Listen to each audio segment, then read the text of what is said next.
This is Warren Vanderhill working on the Muncie Jewish Oral History Project, and this afternoon I'm speaking with Edith Garfield at her home in Indianapolis, May 14, 1979.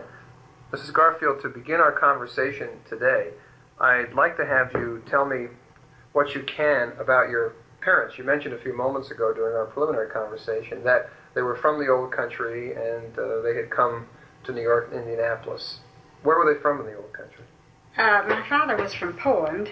My mother was from Russia, what was then Russia. And they came to Indianapolis because some of their family was already here. And my father went into the clothing business, and following that, he went into the clothing business with his brother here. Apparently an opportunity opened up in Muncie in the junk business, and that was quite a great opportunity at that time. So they moved to Muncie and went into the junk business with another Jewish man who's, really I can't remember who it was, whether it was a Mr. Cohen. I think it was a Mr. Cohen, but I'm not sure. But at any rate, after some years, he went out of the junk business and opened a clothing store there. From that time until his death, until his retirement, he ran the clothing store. What kind of clothing store was that? I mean, there are varieties of clothing. Well, that's right. Well, he catered to the working man. It was a working man's clothing store. And I think it stood him in good stead to be in that type of clothing business because times were bad. The Depression came along. But the working man always needed clothes. And he had a moderately priced store. It was a very plain store, and people were very comfortable about coming in. Now, I know that some of the haberdashers, the so-called haberdashers, who were in more elegant surroundings, closed down during the Depression. But my father continued through all the bad times, and he was really quite successful in many ways. He was a recognized businessman. He was a recognized member of the community, recognized citizen. He served on the housing board there and was very highly respected by everyone who knew him. As you look back, would you deem this business to be a successful business? You mean the clothing business? Yeah, as far as financial circumstances. Well, it was. During those times, yes, I think it was a very successful business. Mm-hmm. He came to Muncie without any money, and from his own endeavors, he was able to buy real estate there, and in fact, he owned quite a bit of real estate in Muncie.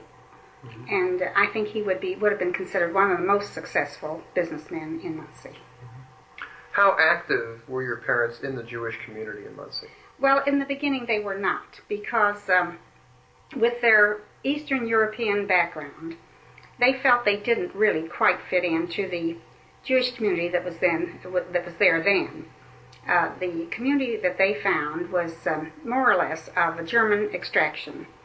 They were Reform Jews. My parents considered themselves Orthodox Jews, and they did not feel comfortable in that branch of the religion. But as time went on, and there was no other temple for them to go to but the Reform Temple, they did join, and they began to become much more active in the community. Mm-hmm. Did that mean that they compromised their own Judaism? Well, no, it really wasn't that. That might be a poor choice of words. I don't know if one compromises one's Judaism. I think that Jews are Jews, and right. It's just a little different way of expressing your religion. They liked a more traditional approach. So they did also come into Indianapolis on the high holidays. They observed the high holidays here where they could attend the more traditional services. But for the weekly service and for the various occasions, bar mitzvahs and confirmations and so forth, they did attend temple there. Were they active in the organizational life of the temple? Well, yes, as I recall. Of course, it's been a good many years, but as I recall, my mother did work at the temple. She helped in the kitchen, and she'd sell tickets for the various affairs that they had there, and they were fairly active in the community. Were most of their friends Jewish? Oh, they were all Jewish, practically. The close friends were nearly all Jewish. They had many friends and many acquaintances, but the people that they saw on a regular basis were Jewish. Okay, so I've heard a number of people during the course of these interviews tell me about the card games they had there and other kinds of social gatherings. Yes. So your parents participated in these. Yes, they played bridge, and they played with usually with other members of the temple. Now, as you reflect back on your youth as part of this Jewish community, are there any things that particularly stick out as far as your range of friends, what the temple might have meant to you when you were growing up? Well, I think that the Muncie community was just a little different from perhaps other communities in that it was the majority of Jewish people there were members of the Reform branch of religion. There wasn't a representative group of each of the Orthodox branch. So in the early years, I really had very few friends there, except school friends, because there weren't any other Orthodox Jewish families there. And I did not go to Sunday school because, for the very same reason, we were not members of the Reform Temple. But as I say, later on, in the later years, when I left Muncie, my parents did join the temple, and or probably long before I left Muncie, they joined the temple, and they became more active. But I did not have too many friends because there just were no young people there. As I recall, there were only about 3 or 4 other young people who were in my age category. So most of the friends that you had were non-Jews? Yes, and they were the people I saw at school during the day. Mm-hmm. And the evenings that we had really were more family evenings with my parents, my brother-in-law, my sisters, and my aunt and uncle who lived there then. We spent more of our evenings with our family than we did with outsiders. Mm-hmm. What about the relationship in Muncie between Jews and non-Jews? And I'll be very specific, as I have been with all the other people I've talked to, and they've indeed been very specific in their replies. Do you recall any incidents of anti-Semitic nature? Well, I knew you were going to get to that. Well, I tell you, in reading this book of Middletown, I learned that there was a great deal of anti-Semitism in Muncie. But as I grew up, I never felt it. I never felt it at all. I went to school. I felt very well accepted at school. I felt well accepted by my acquaintances, and perhaps I wasn't looking for it, and that's why I didn't see it. But I never felt that I was excluded from anything because of my religion. And this is also true of your parents? They never reported any specific incidents of anti-Semitism? No, not that I can recall. No, I really don't know. I can't say for certain, but my mother certainly never ran into any problems. Of course, I don't remember ever being asked to join any of the clubs or sororities that were that they had there in high school, but I never really wanted to anyway, and I didn't really feel the need for that kind of organization. So I didn't feel excluded. It wasn't anything I was trying to get into. How important then, I know you've touched on this in previous responses to my questions, but to sort of sum this up, how important were what you would call Jewish values in the way you were brought up? Well, in the way I was brought up, they were quite important. I felt, and I think that was the reason we didn't feel comfortable being in the Reformed Temple in the early years, because the Reformed Jews at that time, the German Jews, did not place the traditional value on, they didn't place a value on the traditions of Judaism at that time. I think times have changed. The Holocaust has changed a good many things. Tell me about your education, which I think, as I commented during our earlier conversation, somewhat unique for a woman of your generation. Oh, well... How'd you happen to go to the University of Michigan to do an undergraduate degree? Well, as a matter of fact, I was pretty young when I graduated from high school, and I didn't know where to go. But Bernard Friend was going to the University of Michigan, and his father kind of talked up the university to my father, and he thought that would be a good school for me to go to. And as I rode away to all the various universities, I came to that conclusion myself. And it was just a very simple approach, really. Did you like Ann Arbor? I loved it. I didn't want to leave it. I mean, Ann Arbor's always struck me as a place that, for a Midwestern university, has much more of an Eastern orientation. Well, it does, yes, indeed, and I like that about it. I always said I never met an unintelligent person in all the 4 years I was there. I found it very stimulating, and I just loved every day that I was at Michigan. What year did you graduate? I graduated in 31.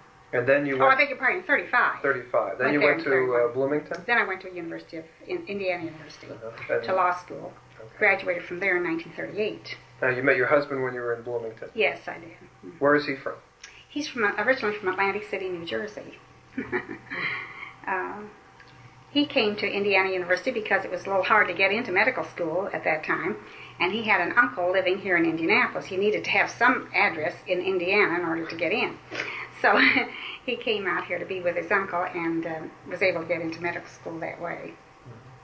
And then he finished his practice, or his education, medical education, in what year? He finished in, well, now I have to stop and think. We were married in 38, and he graduated from medical school in 1940, and took his internship here in Indianapolis. He must have been in the service then. He went into the service. So everybody's getting drafted then. That's right. Uh-huh. Now, where did he serve during World War II? He served in the European theater. Mm-hmm.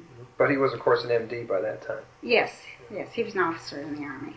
Mm-hmm. And following the conclusion of hostilities, shall we say, in 1945, he came back here? He came back. I was living in Indianapolis at that time, and he came back to Indianapolis and got a job with a clinic.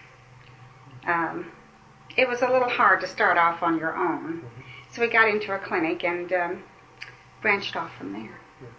And then you've lived in Indianapolis ever since? Lived here ever since. How many children do you have? I have 2 daughters. And what are their names? Marcia and Joyce. Now, they also went to the University of Michigan? They went to the University of Michigan. Joyce was graduated from the University of Michigan. Marcia transferred to Washington University and was graduated from there. Just out of curiosity, why did she transfer to Wash U?